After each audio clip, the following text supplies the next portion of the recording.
Media మిత్రులందరికీ కూడా హృదయపూర్వక నమస్కారం.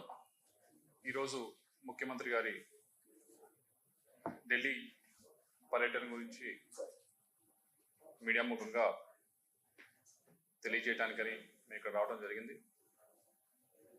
ముందుగా ఫైనాన్స్ మినిస్టర్ గారు నిర్మలా సీతారామన్ గారితో ముఖ్యమంత్రి చంద్రబాబు నాయుడు గారు కలవడం జరిగింది.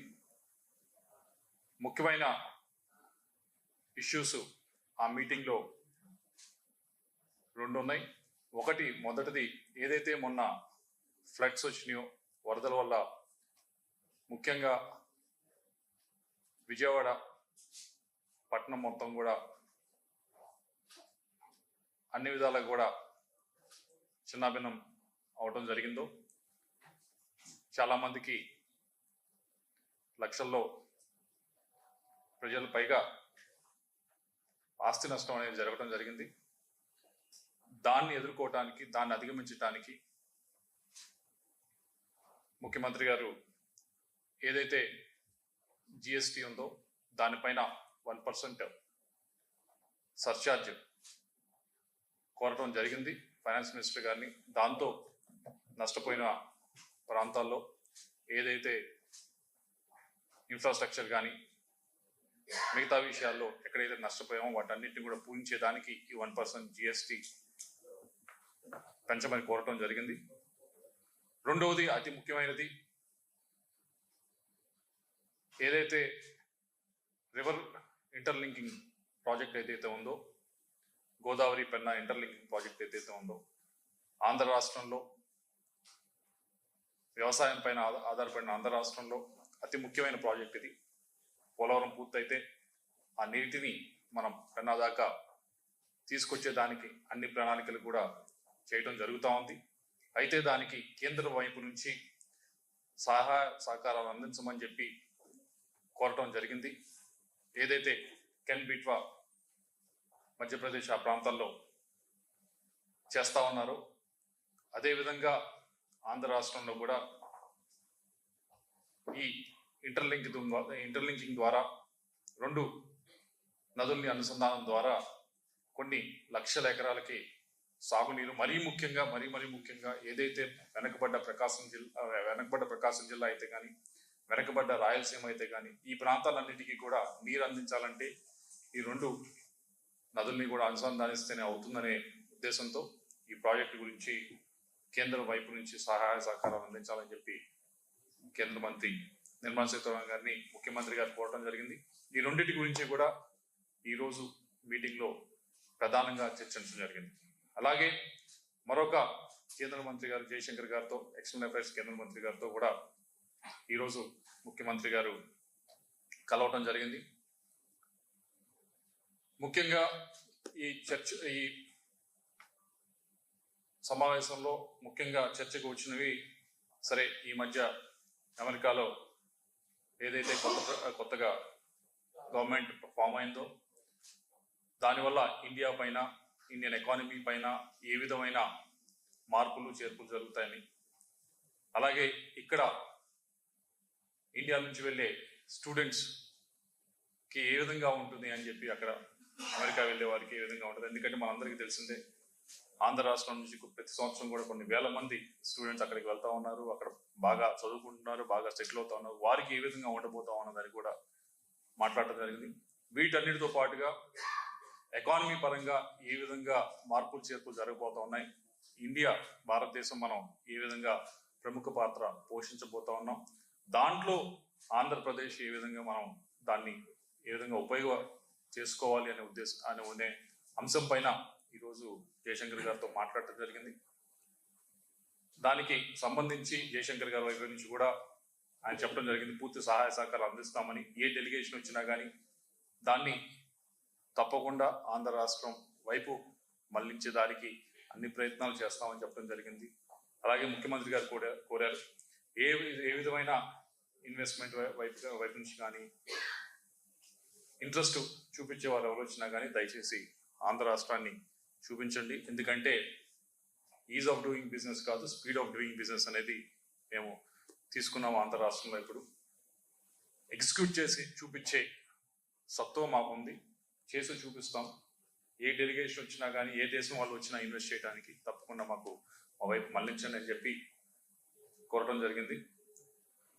వీటన్నిటితో పాటుగా ఏదైతే కొన్ని ఇమిగ్రేషన్ ఇష్యూస్ మన విద్యార్థులు కానీ మన ప్రాంతం వారు కానీ ఇబ్బందులు ఎదుర్కొంటా ఉన్నారు, వాటిని కొద్దిగా సరిదిద్దమని వాటిని కొద్దిగా చక్కదిద్దామని చెప్పి కోరడం జరిగింది.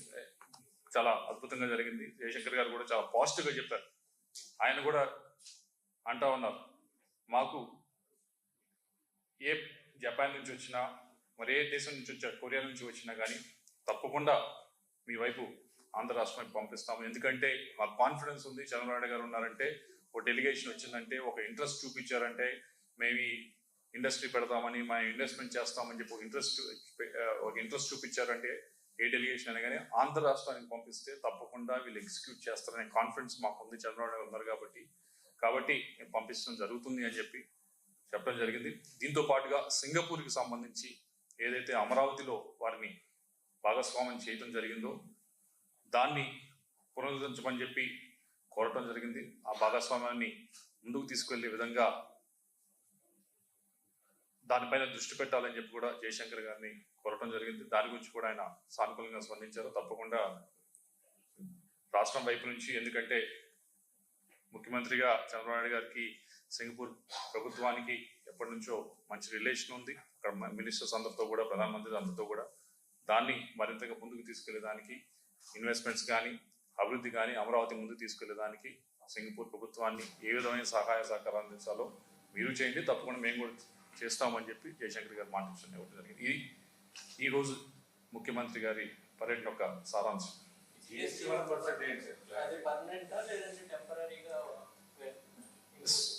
టెంపరీగా ఇన్క్లూడ్ చేసేది స్టేట్ జిఎస్టీ పైన 1% సర్చార్జ్ అనేది కోరటం జరిగింది. అది టెంపరీగానే ఉంటుంది.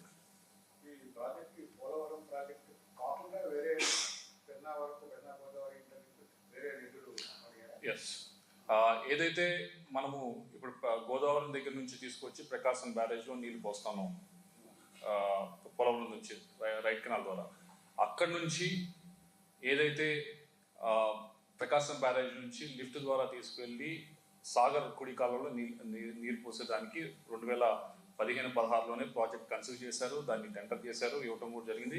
మొబిలైజేషన్ కూడా కొన్ని జరిగినాయి. కానీ కొన్ని కారణాల వల్ల గడిచిన 5 సంవత్సరాలు 6 సంవత్సరాల నుంచి మాత్రం ఎక్కడ పడేసిన మొంగలు అక్కడే ఉంది. దాన్ని ముందుకు తీసుకెళ్తూ దాంతోపాటు కేవలం నాగార్జున సాగర్ రైట్ కెనాల్నే కాదు, అక్కడి నుంచి బొల్లాపల్లి ఏదైతే మినుకొండలో ఉందో బొల్లాపల్లి దగ్గర రిజర్వాయర్ ఫామ్ చేసి అక్కడ నీరు లిఫ్ట్ చేసి అక్కడి నుంచి బనకచర్ల దాకా తీసుకుని రాయలసీమకు కూడా ఇచ్చే కార్యక్రమంలో భాగంగా ఈ ప్రాజెక్ట్ని కన్సిడర్ చేస్తాం.